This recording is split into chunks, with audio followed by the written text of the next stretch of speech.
Hello and welcome to another episode of Keeping It Real with Hamza Amir. And today we have someone who is better, if I would call her Genghis Khan, because she has is someone who actually has knocked out boys during her childhood and in early childhood memories that I would recall, at least I would read about her, is that she was not Maria Toorpakai Wazir. She was Genghis Khan because that's what her father named her. And it was about some time when she had to actually register into a competition. That's when she had to reveal that she was in fact a girl and not a boy. I am talking about the one and only the squash sensation of Pakistan. When you talk about squash in Pakistan, you always remember Jahangir Khan, but now this female is making a name on her own and making it felt everywhere around the globe. All the way from Toronto, we have with us today Maria Toorpakai Wazir. Maria, how are you doing today? I'm very well, thank you. Thanks for having me today. Well, it was an interesting, intro I gave. I call you Genghis Khan because I remember this is what your father used to call you initial childhood days. Am I correct? I grew up with that name, yeah, Genghis Khan. All my brothers are Khan, Temur Khan, Sangin Khan, Babrak Khan, Ilham Khan.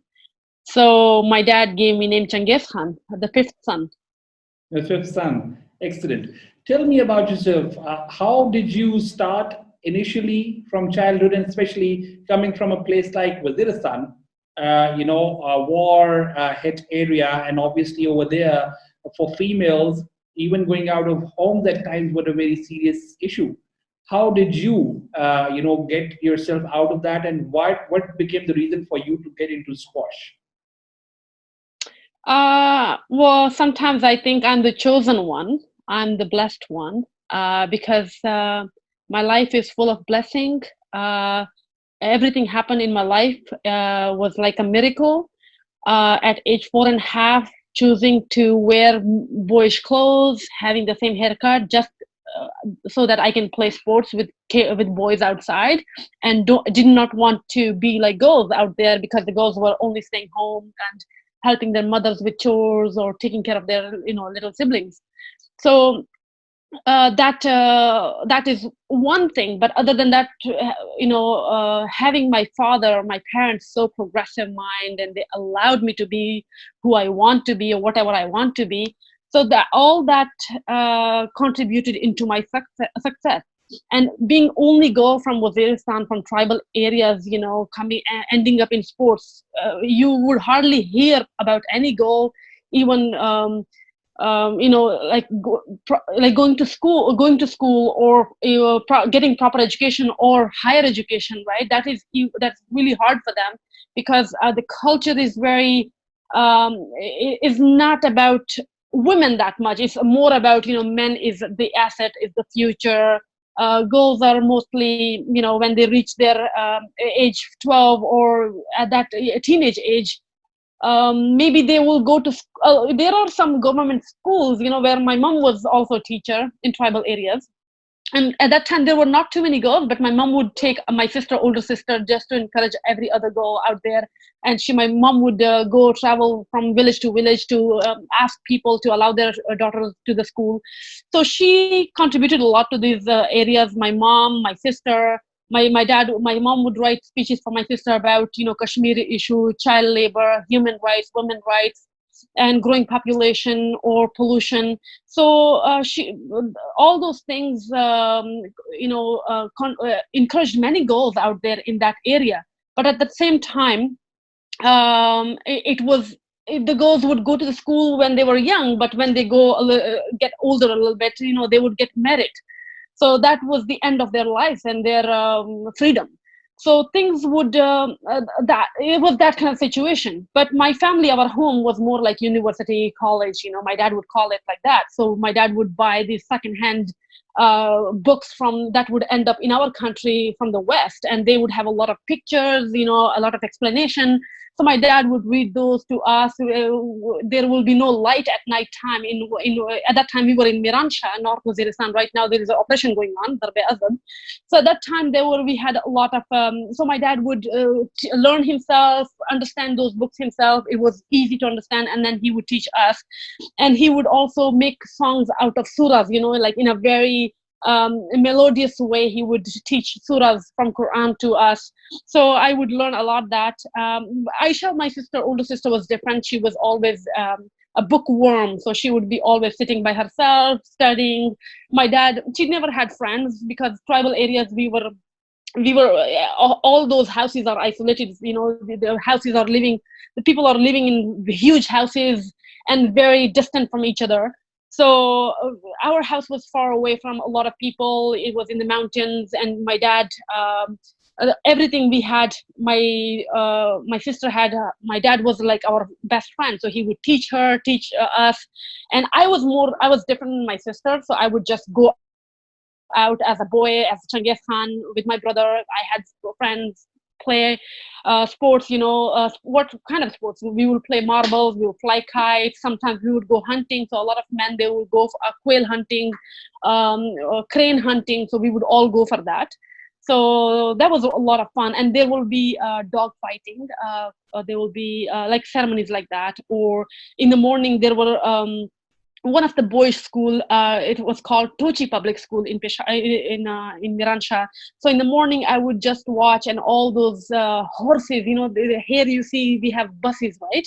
That takes all those students, and we had horses there. So horses were like so energetic and so embroidered. Like they were so much embroidery on it.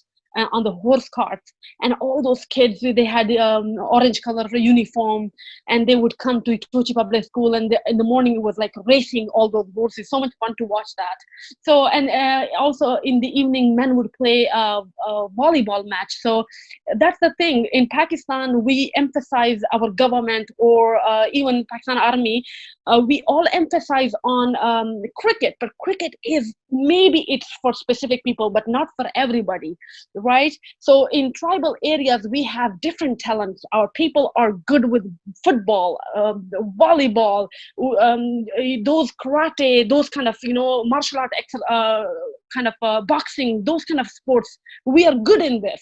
And this is the great, thing about us, that our people are strong, tall, and look at their interests. We have to cultivate those things.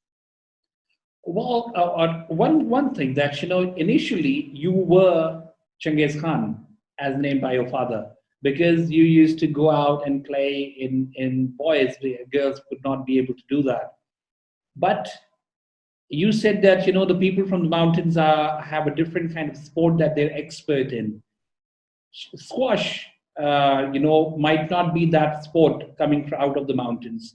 What sport did you used to play before that, until the time that Genghis Khan was alive? And when did the time come that you actually were forced to reveal that you're not actually Genghis Khan and you're Maria Wazir? Right. Well, ending up in squash, which is more like a sport that you see worldwide, in international sport.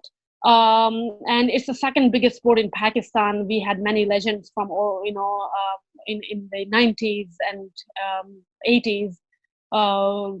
Huge names. We had we were leading the world, right, in this sport. Yeah, we had Jahangir Khan, we had Jan Sher Khan, world record holder. Not only them, we had those are big names that Pakistani people know, but we had way more than that. We had Gogi Alauddin, we had Qamar Zaman, we had Zarak Jahan and their families. So there were three families: Gul families, Khan families, and Jahan families. So from Hashim Khan you start, and they all go towards, even till today, we had a lot of talented kids who won Asian championship for Pakistan. So I do not like to live only in the past, but I like to celebrate our current heroes too. We had so many excellent heroes right now. that they have excellent names for, they brought so many laurels for Pakistan. And in golf too, we are rising on that stage too right now.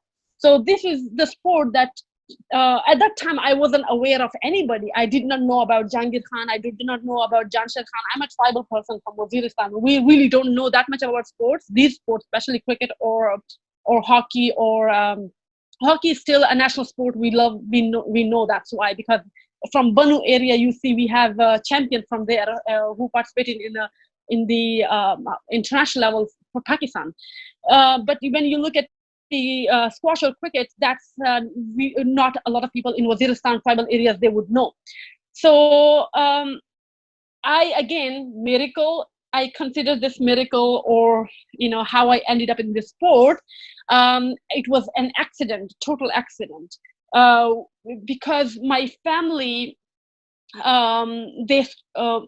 my dad, the way he's very progressive mind, he's very challenging. He always, he was inspired by this quote of or wisdom of Luqman.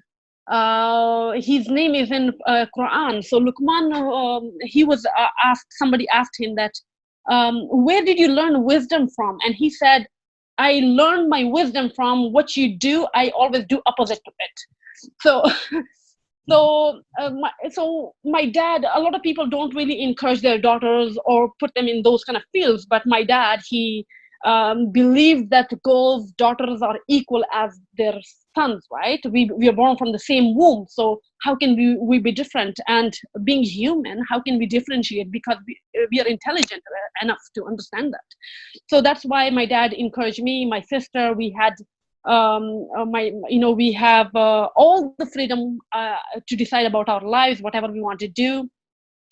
And my brothers are our best friends. We always share, we always talk to each other. Those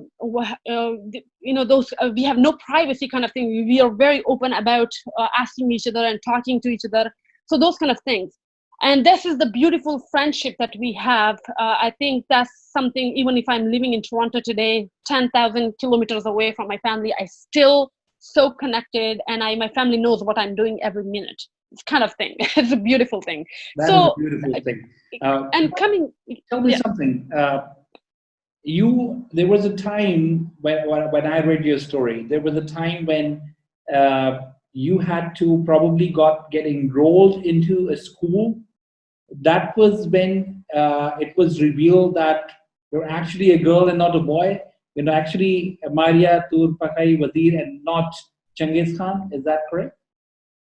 Well, not in a school, because in order to play, the first sport that I got into was weightlifting. And I went to Lahore for a weightlifting championship. It was under 16 all Pakistan weightlifting championship, and I was with some boys there. My brother was with me. We traveled 8 hours. At that time there was no motorway, so we traveled 8 hours, with one manager and one coach. And in the morning we were not eating anything, and we were like trying to keep the weight under control, because it's you compete under certain weight categories, right? It's weightlifting.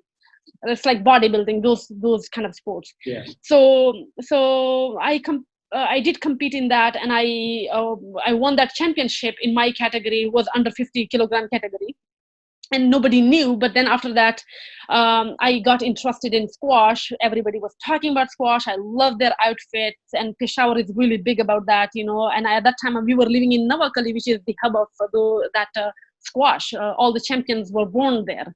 Nawakali is very famous for squash. So we were living there at that time. We moved from Daradam Khel, another tribal area. From there, we moved to Nawakali. And that's how I started understanding about squash. And there were squash courts across the weightlifting hall. And as soon as I saw that, I was like, this is the sport I like. This is what I want to play. I love wearing shorts. I love the energy when you jump, dive, and get to the ball. And there's so much intelligence about this sport, like the skill you need and the mind that you need. That's why it's called active chess. And it's very sophisticated sport. The way you move on the court is more like a dance. So I asked my dad I want to play this sport, and he got really excited because with weightlifting I started feeling very strong, and I'm already very strong compared to like my family is very strong compared to a lot of it was hard for like I was getting even stronger with weightlifting, and I was always trouble for my dad because I was always in the middle of fights. You can see all those bruises, and my head I have a lot of scars. So it was because of all those fights with boys, and but my dad was happy about squash because squash your energy goes on the wall, you hit the hardest you can, and I have to say, like I had the hardest hitting when you look at the gold squash in the world even, like I hit it really hard. So it's because of that, the power that I have.